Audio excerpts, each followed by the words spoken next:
Hello, everyone. Welcome to class. Today's essential question is, does religion prevent progress? I am Mr. Rabbers, and I keep forgetting the due dates for my master's class's homework.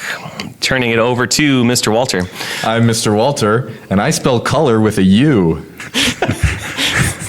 I'm Mr. Linton, and once I was changing a fluorescent tube light bulb, and while I was doing so, I held one end of the light bulb and then stuck it into the socket on the other end. What did that do? It shocked me pretty good. Thanks. And our special guest tonight is the Reverend Daniel Margraf. Rev. I'm honored, gentlemen.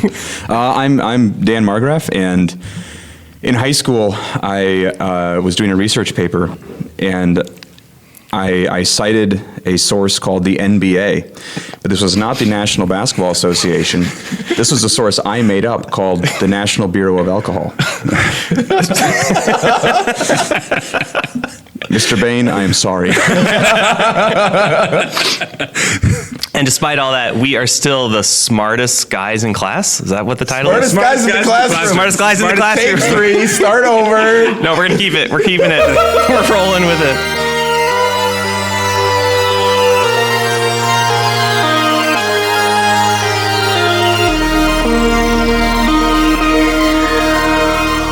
So this is my first time hosting, and there's going to be a ton of editing for me to do, or a ton of things for you to be laughing at. That'll be my mistakes as I figure out how to host this podcast. So today's essential question was, does religion prevent progress? This all got started from a Twitter or X post, and I'll have it in the thumbnail. You'll be able to see it, but to describe it for just the listeners who are too lazy to look on the thumbnail, there is a big old switch, a big old light switch out on a wall.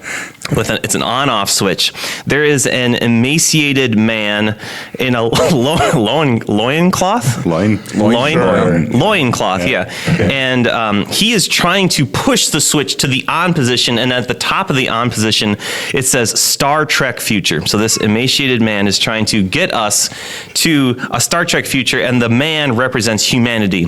And then coming from the top right-hand corner of the picture is a big old finger from some type of entity that must be at least 10 to 50 times the size of the man, and the finger is labeled religion. So we're gonna just big old religion. Big old religion. Keeping that switch down. He kind of looks like Gandhi a little bit, the emaciated man. Yeah. I think the glasses too. I mean, is that I think it's supposed to be probably, that's probably an original meme, a political cartoon meant to show Gandhi. I don't know what the original version of it was and what was being referenced on that thing, but now it's Star Trek future. I had half a mind to try to reverse image search it to see if I could find the origin of the picture, but too lazy? I was way too lazy today. Way too lazy today. So gentlemen, let's level set a little bit here. We are all Christians. We all teach at a Christian school, and that is our main worldview. So that's where we're kind of coming at this. We're going to be coming at it from our Christian worldview. I also have quite a history of a love of Star Trek. I remember watching Star Trek: The Next Generation. It was on a network called TNN. Mm-hmm. Then it became Spike Television, and they had reruns every night. They're hour-long episodes. I think it was like from 7 to 8 or from 6 to 7, and it was just like prime time for me, like late grade school. Probably watching it earlier than when I should have, but for me it was great brain candy because, I mean, you had action and the characters were fun. Like, I loved Lieutenant Commander Data for the android trying to be human, but the moral stories and the moral plays that were on the episodes, they were very fun to listen to. And it was very different from like conversation that I would hear from my family, because my family would just talk about either sports or some weird politics or like just complaining stuff. And this was discourse of a deeper, more cerebral context that I was really interested in. And he's never been the same since. And no, I haven't, because I would argue that watching all that Star Trek, what gave me, I don't know, it made me want that future. But then as you get older, you kind of see this is not how the world works. We'll delve more into that throughout the episode. But I was wanting to hear if were your first interactions with Star Trek or anything tangential to Star Trek or sci-fi early on for you guys, and if it had any impact on your lives when you were younger. Real quick, Derek, what was it about Luke Skywalker and Darth Vader that drew you into the world of Star Trek?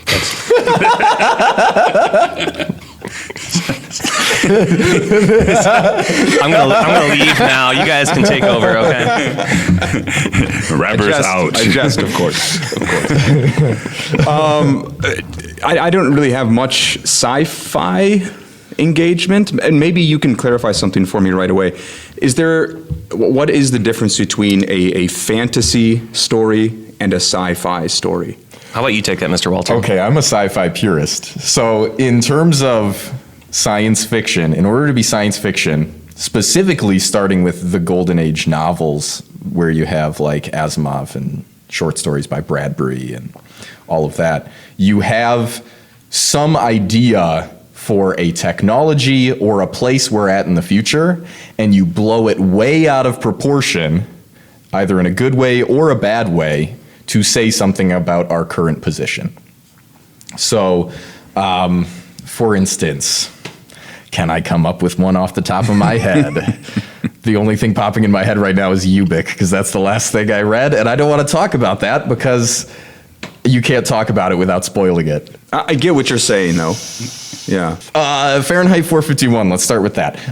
You have the idea of, well, books being threatening or knowledge being threatening to people, so you blow it out of proportion to the point that the government is burning books. And then you say, okay, what does a future look like that in which that is actually happening? So typically it delves with technology in its relation to humanity. Fantasy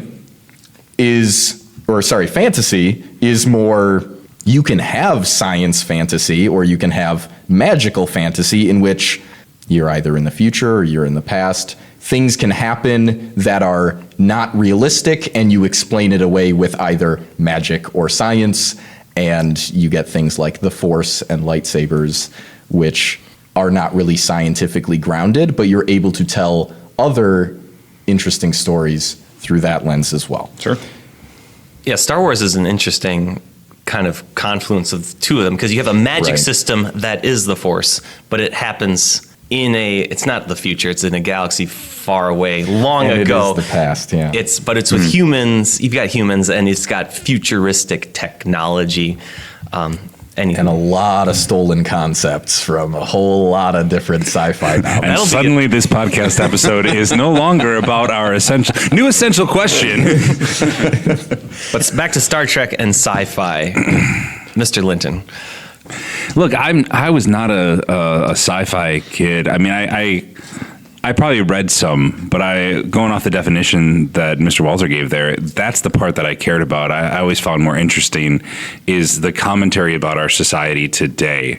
So I didn't get wrapped up in the technological aspects of the future. More, what was it saying about my life today, and what was the lesson, the more moral of the story, or the characterization, or whatever. So I never envisioned, wow, there might be flying cars someday, because that just was not where my brain worked, which is probably why I teach history. Reverend Margraf. The impression whenever I engaged in sci-fi material, and I think it was mostly through film rather than the page, it always felt in the end dystopian to me and kind of depressing. Well, you got to watch more Star Trek. So it never really gave me hope for the future.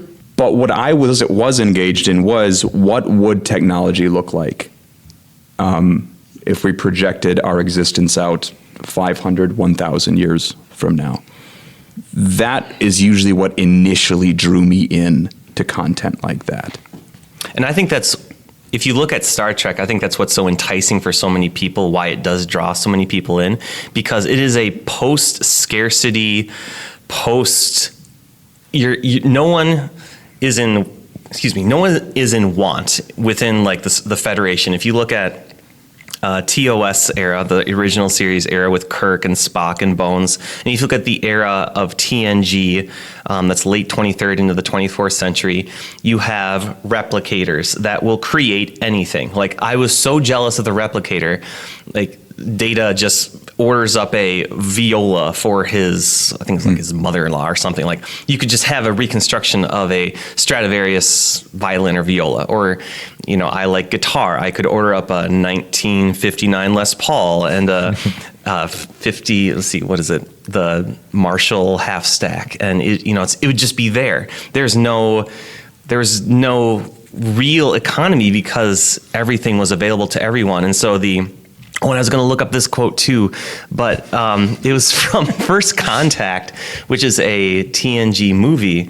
A whole plot aside, Picard is talking to one of the characters, and he's talking about how in the 24th century, people are no longer obsessed with the accumulation of wealth as what your personal goal is or what the person's value is. It's not in their earthly possessions. It's in, and he then throws out something a little bit more humanistic, like it's in what, I forget exactly, like what you're able to accomplish or something like that. Something like to your own determination about like just improving yourself as a person. And I'm rambling a little bit, but I just want to make sure we know what a Star Trek future looks like. Gene Roddenberry's rose-tinted glasses vision for the future was that what we see in TOS, in TNG, where no one is in need, like most medical things are taken care of. If you want to pursue something, there is literally nothing there stopping you from pursuing it, because humans have gotten to the point where technology has made basically anything possible. And save for the conflicts between the Federation and other alien societies, it is almost a utopia. With that, I want to go back in time because we're asking the question, does religion prevent this progress? And I want to go back in time and maybe throw this to Mr. Linton first. And I've got maybe a couple of things to get the conversation going. What has been the relationship between religion and societal or scientific advancement? I mean, we can go back to the Middle Ages and monasteries, but I'd like to hear some of your thoughts on the historical context between religion and the progress of humanity. Well, I think to start, and I'm glad you said kind of Middle Ages, because I'm going to even go further than that, because this is a modern question. Because for much of most of human history, progress wasn't a thing. When I teach my students, I tell them, if you were born at any point for like 90% of world history, your life would be the same. There would be almost no change. You would live probably on a farm. You would grow your own food. You would never go more than 5 miles away from that farm, and then you would die. And your children would live on that same farm, and then their children and their children and their children. The king who ruled over you might change, but you don't really care because it doesn't really affect anything that you do. There might be some technological innovations that change the way some people live, but it's not affecting you. You're still using the same techniques, you're still growing the same crops, you're still doing the same everything. And it's not really until maybe the Renaissance that we begin to see the beginnings of that, and maybe the first major conflict between religion and science playing out in the scientific revolution, which also happens to coincide with the Protestant Reformation. And so the Catholic Church has its hackles up, right? Because they're like, we can't let this happen again. And then Galileo comes along and they get real upset. But prior to that, I'm not sure this is a thing that anybody thought about, because they didn't expect their lives to change. It was not the mindset, but it certainly is one that we have now. Pastor Margraf, do you have anything to add for that? Yes. I will agree and further something Mr. Linton said, that this wasn't really a question. And if it was a question in people's minds, whether you're talking about the peasant on the farm or the official in the noble's court, I think they would see no tension between the two, progress and religion. You'd see harmony between the two. The advancement of our religious worldview is the advancement of human progress. Mr. Walter? Well, that's a lot to unpack. Yeah, I guess this lends itself, the question changes with history because your idea of progress changes. No one in that time period would have been looking forward to a Star Trek future because Star Trek had not been invented yet. And I don't think anyone really wanted a Star Trek future, so to speak, because according to the popular religion of the day, Protestantism and or Catholicism, you were already promised one of those in heaven. Yeah. So why waste your time trying to get one on this earth, which is just a bunch of toil and suffering anyway? And I'd agree with that, because even then, when we start to see this conflict maybe between progress and the church in the scientific revolution, it still wouldn't have affected most people or altered the way that people viewed the world. It's not until we get to the Industrial Revolution and there's this sense that we are beginning to, man is solving the world's problems, creating more efficient energy sources that can do more work with less input, leading to people suddenly thinking that utopias are possible. Especially during the Second Great Awakening in the United States, and suddenly they're forming utopian communities trying to create heaven on earth, because for the first time there's a bunch of people who think it's possible because they look at the world and they say, we're going to solve this thing, guys. Yeah. We're going to do it. And they all failed miserably, but it's really fascinating. And maybe, as I've already said, a future podcast episode, because utopias are fascinating where they try to do that. This is a quote from the gentleman who posted the original picture that we're looking at, that is the crux of this episode. And in his bio, it reads, "My life is governed by science, logic, and reason," end quote. And I thought this is a good way to jump into this postmodern worldview versus the Christian worldview, and how that kind of really shapes this argument quite a bit, where you have the humanistic postmodern worldview where some people are choosing that my worldview is we're going to make the best future for ourselves. Like humanity, we can do it. And like you were just saying, and you hold that up against the Christian worldview, which says that sin is a constant in the world, and everything in the Bible that deals with end times makes it seems like the world in some ways is going to get worse before Judgment Day. What do you think to that? I think the world will get worse. That's certainly our worldview as it progresses toward Judgment Day. I have another twist to throw in here, and I'd love to hear your responses. Saboteur. Could the advancement of human technology itself, or other things we consider to be progress, be evidence of our sinfulness and our march toward judgment? A piece of evidence, one, if you are coming from a biblical worldview. Just for our listeners, I won't assume knowledge on their part. Creation is perfect. Adam and Eve, they sin. Their descendants, their sinful descendants, split into two camps. One faithful to the promises and will of God, and one not. What's interesting is if you read these accounts in Genesis, is the one that is not faithful, that line, is responsible for many of the scientific advances and features of society we'd recognize today. Example, the city, dwelling together in the city. And there are some others too, like I think metalworking, music, stuff like that. Things we would not say are inherently sinful, of course. Mm-hmm. But I don't know. Is there something there? Respond. Well, I think that's fascinating, because if you spend any time in the world of modern paleontology or prehistory, I think there's a growing kind of consensus that people in pre-agricultural societies worked fewer hours per day. They were healthier and probably happier. Like, Sure. Because they weren't competing for resources. They tended to be more egalitarian and share equally with the labor. They took care of people who didn't have or couldn't have, and they just survived and were content. And then suddenly, agriculture leads to competition for resources and the best farmland and access to water. And now suddenly people are storing things, which makes a target for raiding. And historians themselves would maybe make the case that you're trying to make. Historians and me.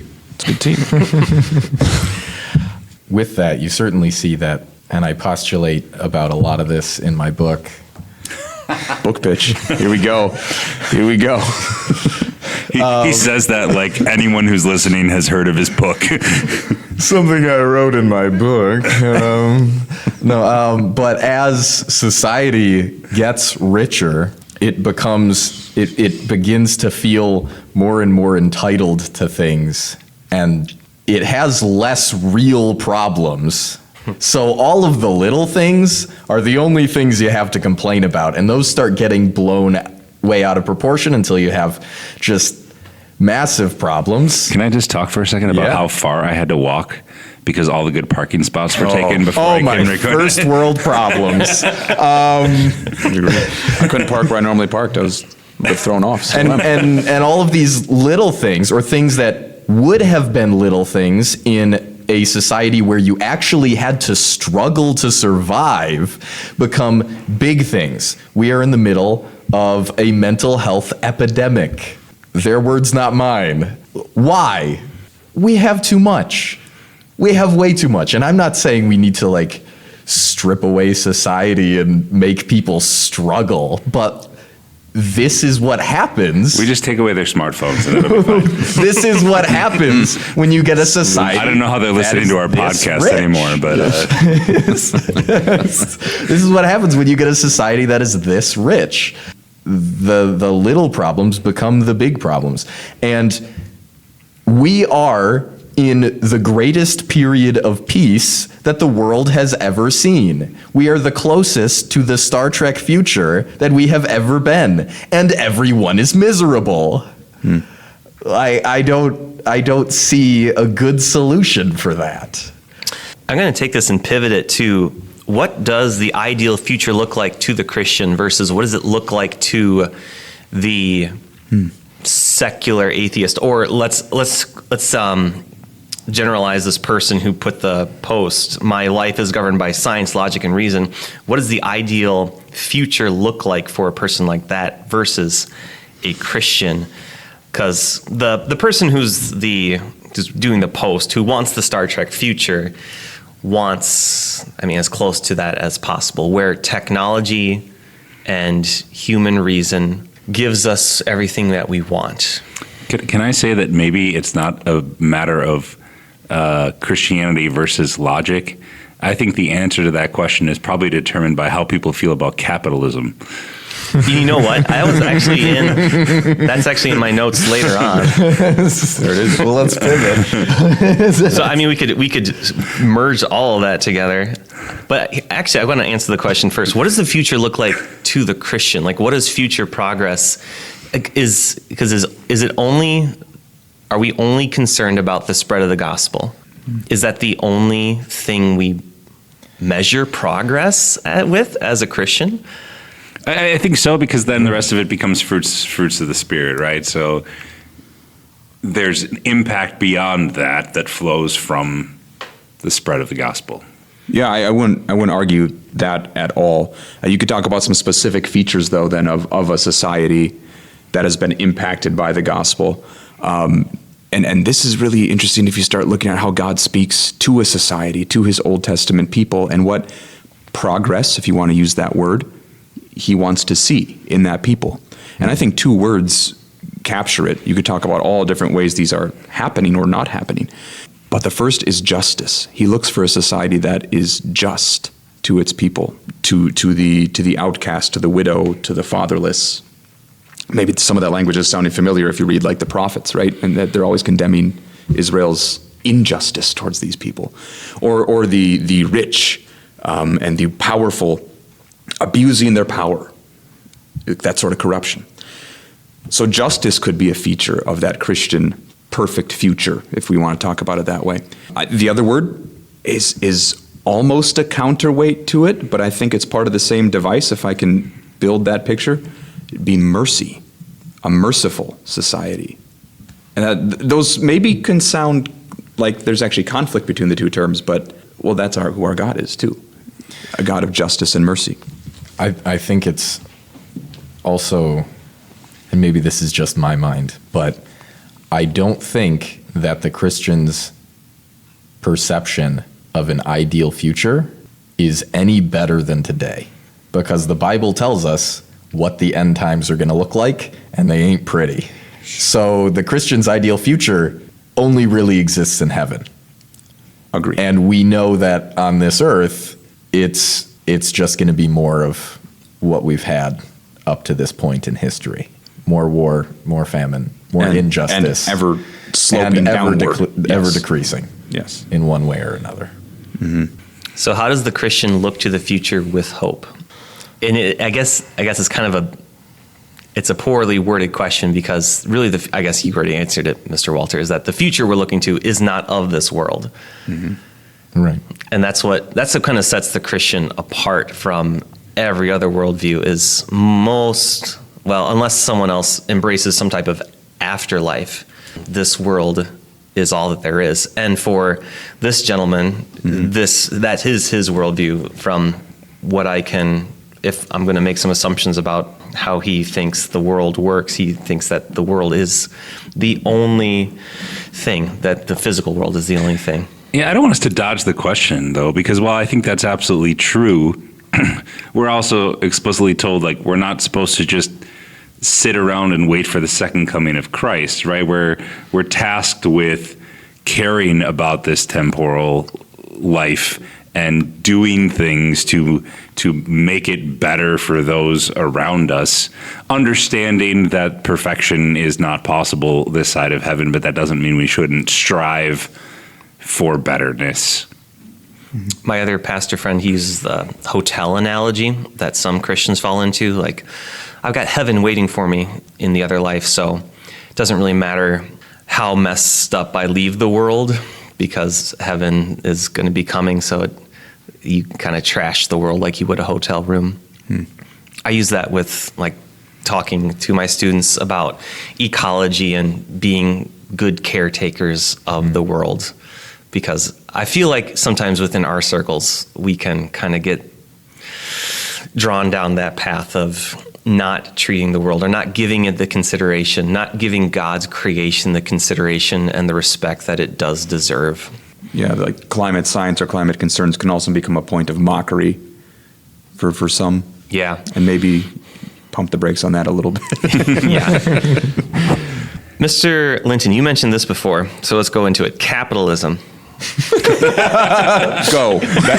Capitalism, go. You read The Fountainhead. Well, and I had this under the No, section. just Atlas Shrugged. Oh, I read Alice Shrugged as well. I thought you read Fountainhead. No, I didn't do that. Oh, okay, never mind. I have this under a section of what does actually stop progress. If it's not religion, can we agree that religion doesn't actively stop? Have we actually answered that question yet? Does religion actively seek to stop human progress today? I don't think it's religion per se, because I don't think there's anything inherently doctrinal about trying to stop progress. But I do think that people who are of a religious bent tend to conflate tradition and religion and doctrine and become Pharisaic in a way that adds things and fights against change in a way that can maybe hinder progress out of fear. I think it also depends what you would define as progress. Certain things, especially in the medical field, which we would see as sinful, may be thought of as progress to other individuals. Are we still using our Star Trek definition of the Star Trek future as progress? Is that our operating definition for this episode? Yes. Good question. Although Host has spoken. I was willing to broaden it because Yeah. the Star Trek future is very specific, but I think we should also consider just general progress in the near and the long term in how we think it would feasibly work.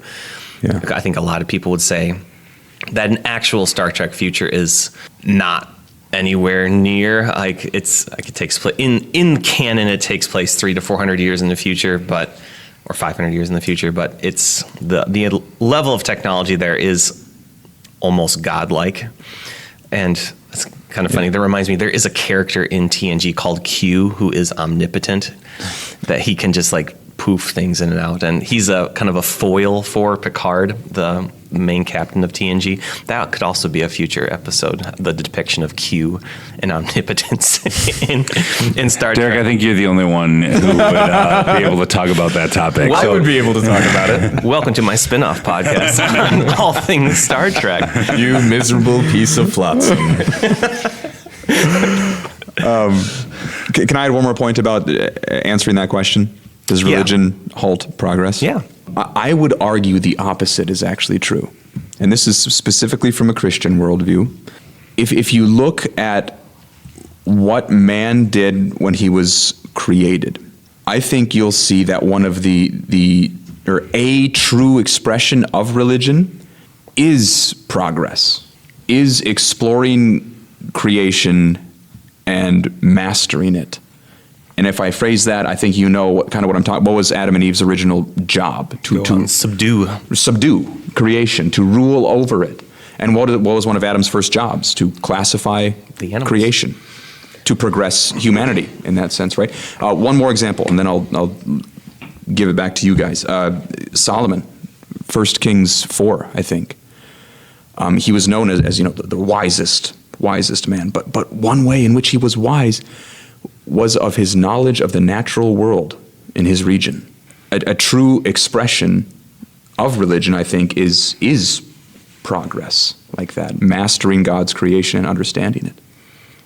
That really resonates with me because that's when I open up a lot of my science classes, I'll try to frame it that way, that one of the reasons why, even though a good chunk of students will not go into some specific science field, that to be a good manager of the world, to be a good steward of the world, and just to kind of carry out God's directive of subduing the world, you need to know about it. You need to have an understanding of the inner workings of the natural world. We have tried to throw to capitalism twice now. Should we try a third time? Well, maybe before we go to capitalism, If at first capitalism does not succeed, Monopolize! Monopolize! Reverend Margraf, was there something you were wanting to get off your chest, or something that was bothering you earlier that you'd like to maybe just profess to our audience?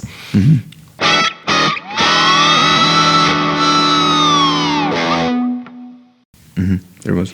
I'm glad you brought up ecological concerns, Mr. Rappers, because one thing that gets me going, and I do not mean to come off sounding sanctimonious or like I am a great person, but when I am driving on the side of the road and I look out and there are bottles and trash bags, when I'm walking along a beach or a lake and it's littered with plastic debris, I get a little angry because I feel like this is all a group project and I'm doing my part and I throw the things away, but they aren't. Some people aren't. Sorry, I got a little loud there toward the mic.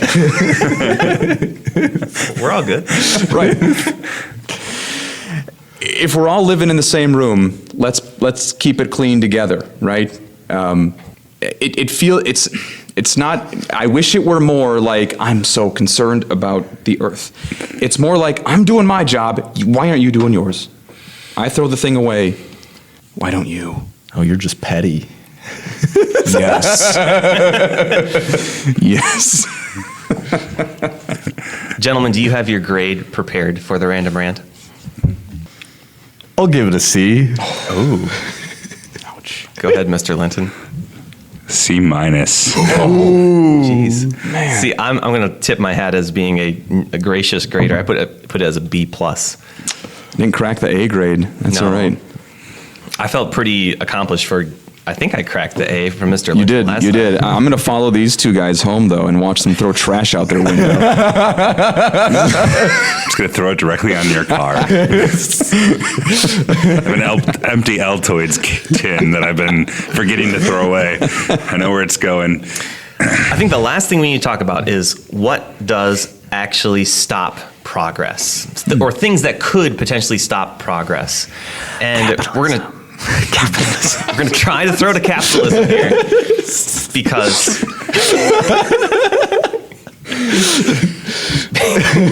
because in capitalism, It's happening.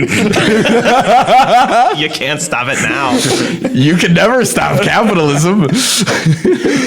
It's the market dictates what the money goes to. Supply and demand, Supply and baby. demand, and what people are willing to pay for, that's what is popular. And then everything else is subsidized by the government. I knew a college professor who had supply and demand tattooed on his arm. Tattoo. Yeah. Although I would hypothesize that if you're talking about subsidizing by the government, you are no longer talking about capitalism.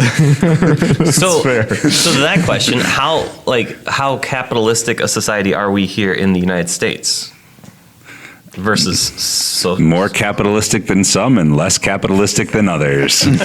because we're not obviously a pure capitalistic society because of yeah. Yeah, no, and I think that's an important point, and one that I don't know. I deal in degrees, right? That's why I'm a history teacher, and why I also used to teach literature, because I love the subjective. I love the argument. That's why we're doing this podcast. I mean, I don't like dealing in absolutes. He's not a Sith.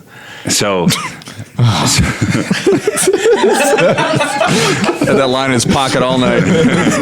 so that's the key. So we're not a fully capitalistic society. We have elements of it, and when I talk to my students about what kind of economic system should we pursue, it's not an all or nothing. It's a degree debate. How much? Because too much. An absolute, a purely capitalistic society is going to be wrought with problems. A purely socialist society is going to be wrought with problems. So it's not an all or nothing. It's a degrees thing. Take that, Ayn Rand. And also Karl Marx. You do have a tension between the market and then, again, going back to the top of the argument about the Star Trek future, there's a lot of people who say that humanity has a inborn curiosity, and that's kind of a reason to pursue the sciences, is that we just have a curiosity that will take us into the future, and that'll kind of springboard us there. And I don't know, that's really why we have grants for particle colliders and for sciences that don't give us big payoffs right away. We give a lot of grants for cancer research and for things that'll benefit us, but like the stuff that just allows us to understand more about the universe, we do have those grants, but I don't. Mostly as a side grant to do weapons research. That's where most of the money is. It's unfortunate but true. There was actually a rocket company that they said they were going to pivot from being a launch provider to doing military launches or launching hypersonic missiles. And because if you deal in anything that's hypersonic tech right now, it's a ton of money that the government will give you. Well, and what do you make of maybe this is a controversial figure, an Elon Musk who is trying to advance us through space?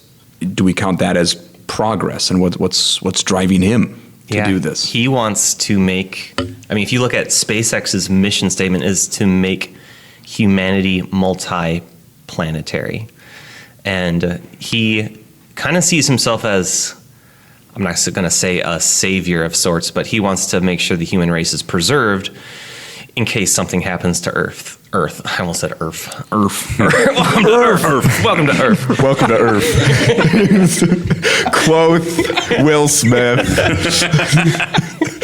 Speaking of sci-fi, Independence Day. Thanks, the Roland greatest Emmerich. Sci-fi movie of all time.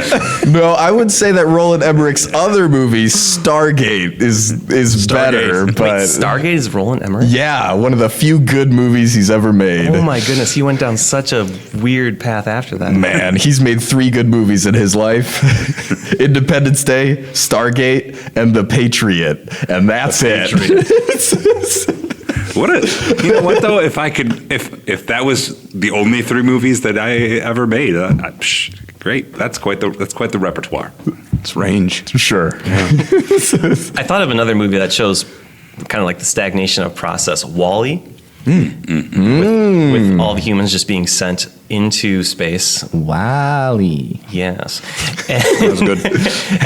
and they're just on their devices in their chairs the whole time, and it's through Wall-E that they kind of rediscovered their humanity and then figure out that Earth can support life again. I hope that doesn't happen to us, but part of me wonders if some of us are on that track right now. Like we're getting so. That's study hall. Yeah, it's bad. Speaking of cell phones, have you noticed how cell phones haven't changed all that much since like the iPhone? It's true. The camera's gotten better-ish in ways that don't matter to most people. No, yeah, Certain features have advanced, but nothing really new right. to them. Yeah, and a lot of people are kind of saying that we're kind of in this area of technological stagnation where a lot of things they can be optimized a little bit more, but we're running into actual physical limitations of processors and other things.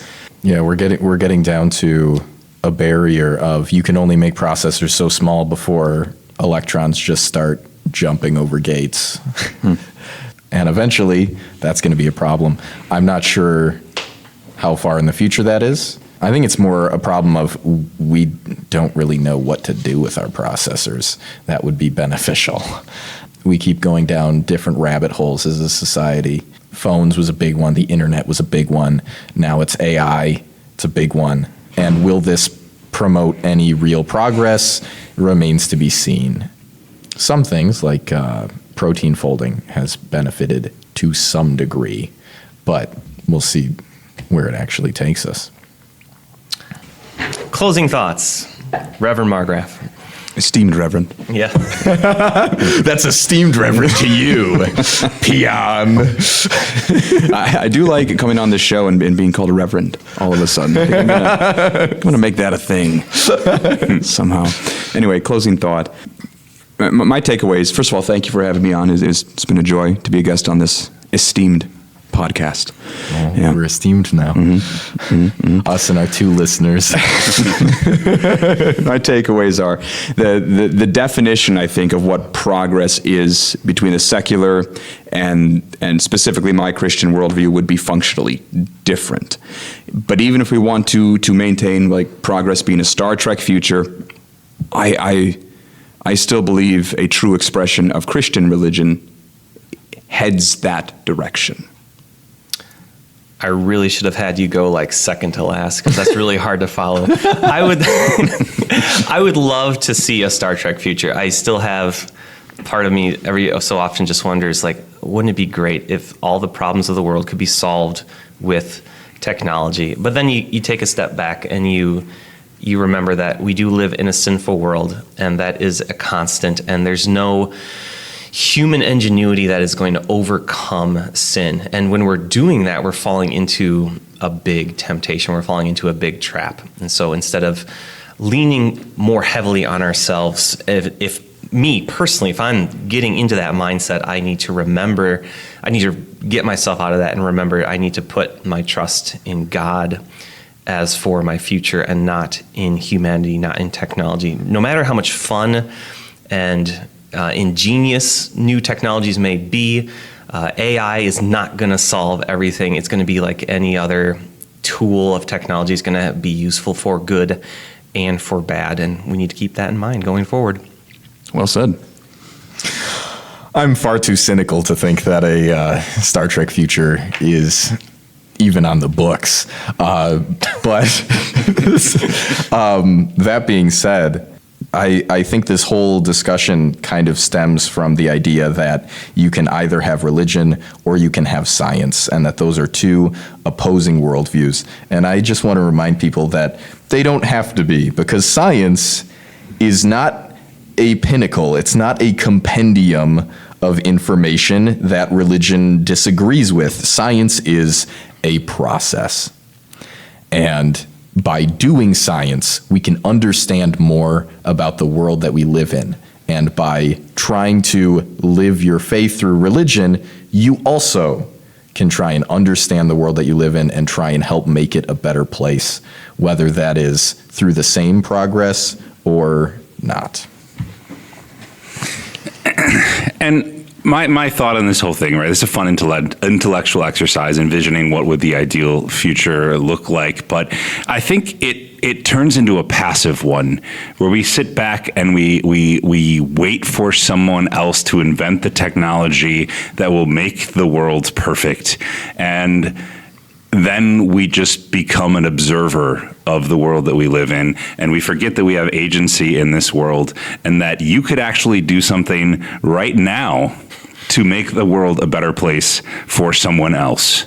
And so that is my homework assignment for you, is to look at your world, the one that you live in each and every day, the people that are your neighbors and your coworkers and your friends and your family members, and do something that makes their world better today. I have a suggestion. Don't litter. That reminds me of a quote from the end of the movie Tenet, in which he says, "We are an expression of faith in the mechanics of the world. It's not an excuse to do nothing." Well said, gentlemen. Class dismissed.